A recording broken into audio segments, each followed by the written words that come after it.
Bismillahirrahmanirrahim. Assalamualaikum warahmatullahi wabarakatuh.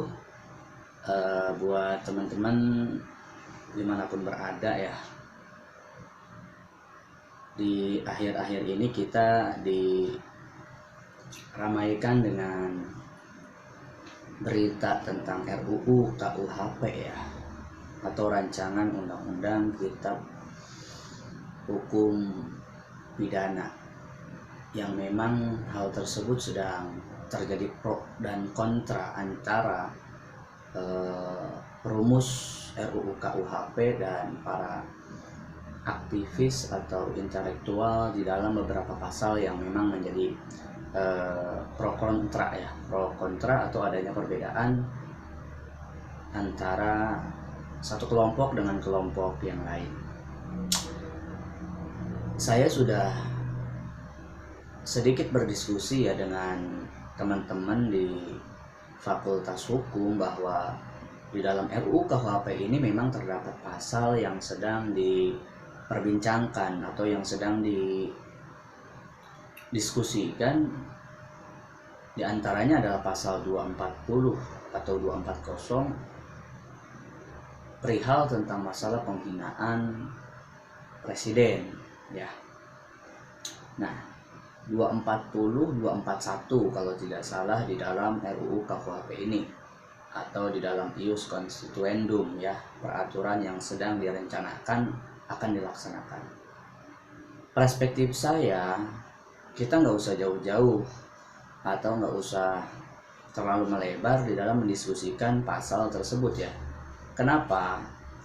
Karena kita sudah pelajari bersama di Fakultas Hukum ilmu mata kuliah tentang ilmu hukum, di mana di dalam ilmu hukum itu kita diingatkan atau kita diajarkan satu bab yang berjudul penegakan hukum, di mana ketika kita akan menegakkan suatu hukum maka harus ada beberapa hal yang harus diperhatikan. Yang pertama, saya buka ya buku ilmu hukumnya. Yang pertama adalah materi hukumnya seperti apa. Materi hukumnya itu mendapat persetujuan atau tidak ya. Maksudnya itu mendapatkan responsif yang negatif atau tidak di kalangan masyarakat. Nah, hal tersebut kan terjadi saat ini ketika para perumus RUU KUHP tetap mencantumkan pasal yang sama di dalam KUHP Belanda yang sudah ada di negara kita. Nah, maksudnya materi hukum di sini kita lihat bahwa materi hukumnya itu sesuai tidak dengan tujuan hadirnya hukum itu sendiri. Maksudnya adalah bahwa tujuan ditegakkannya hukum itu sendiri adalah untuk memberikan kepastian hukum. Nah, ketika kita berdiskusi atau berdialog tentang masalah pasal 240 atau 241 ini, bagi saya memang bisa dikatakan harus dipertegas oleh perumus itu sendiri atau oleh para ahli ya, perihal tentang masalah penghinaan presiden tuh kategorinya seperti apa saja. Jangan sampai ketika nanti ada warga negara yang mengkritik pemerintah, baik itu presiden atau wakil presiden, melalui media sosialnya dan lain sebagainya, kemudian dimasukkan ke kategori tindak pidana, sehingga mereka yang cuma ya mengeluarkan perasaan melalui ketikan jarinya yang disebarkan melalui status WhatsApp-nya, tiba-tiba dijemput sama pihak kepolisian. Walaupun memang ini deliknya delik aduan bagi saya ya, penghinaan itu kan delik aduan.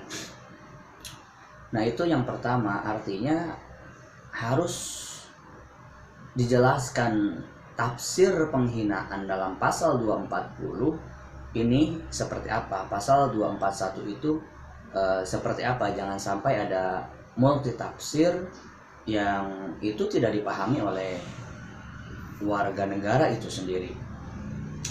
Nah, kemudian yang kedua, dalam menegakkan hukum itu di dalam ilmu hukum dikatakan harus ada aparat penegak hukum.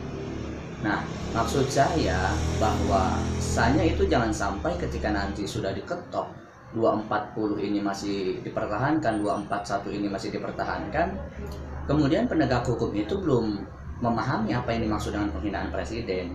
Maka oleh sebab itu saya berharap untuk tidak terburu-buru terlebih dahulu untuk memutuskan tentang masalah RUU KUHP ini, karena ditakutkan nanti RUU KUHP ini dinilai kurang baik oleh masyarakat itu sendiri, dan itu hak warga masyarakat atau hak warga negara di dalam memberikan penilaian. Sehingga memang di satu sisi kita membutuhkan RUU KUHP ini yang memang di negara Belanda itu sendiri KUHP yang kita pakai itu ya, KUHP yang kita pakai itu sudah tidak lagi relevan ya, sudah tidak lagi relevan dalam artian di negara Belandanya itu sendiri pun terdapat beberapa peraturan yang memang sudah diganti, bahkan yang terbaru itu bahwa hukuman-hukuman penjara sudah dikurangi oleh mereka. Bahkan di dalam satu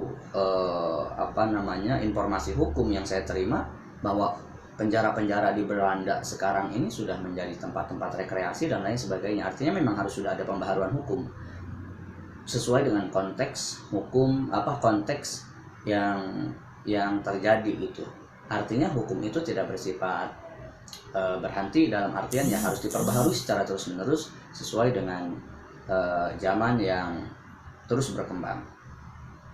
Jadi poin yang kedua adalah aparat penegak hukumnya itu sudah memahami atau belum tentang masalah pasal 240 ini. Karena kan ketika kita berbicara hukum itu tidak jauh dari material dan formil. Formil itu pihak kepolisian yang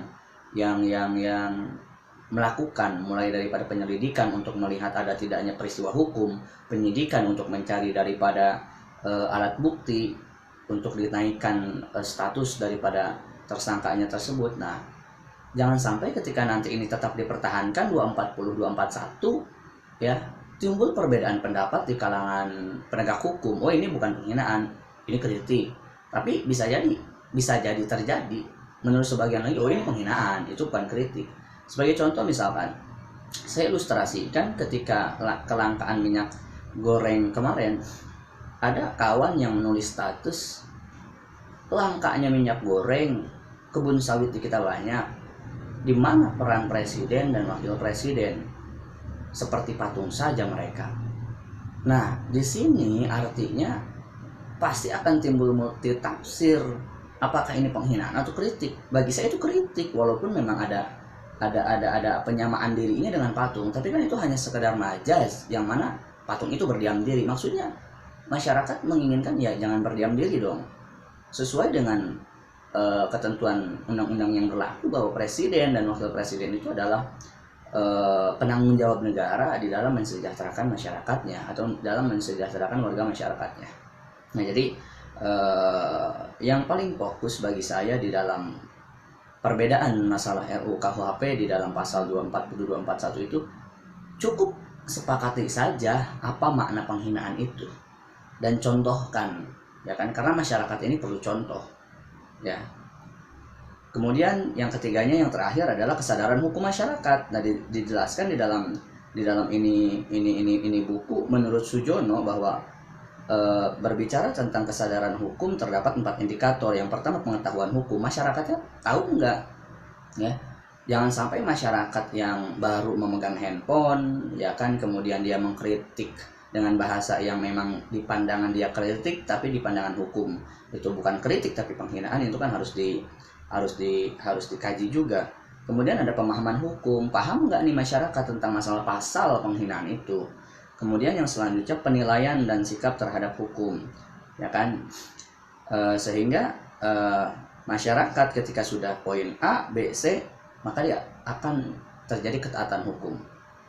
Jadi poin saya tidak lebar ya, di 10 menit ini saya hanya ingin mengatakan selaku mahasiswa di Fakultas Ilmu Hukum, perbedaan di pasal 240, 241 cukup dipertegas tafsir dari penghinaan itu sendiri seperti apa.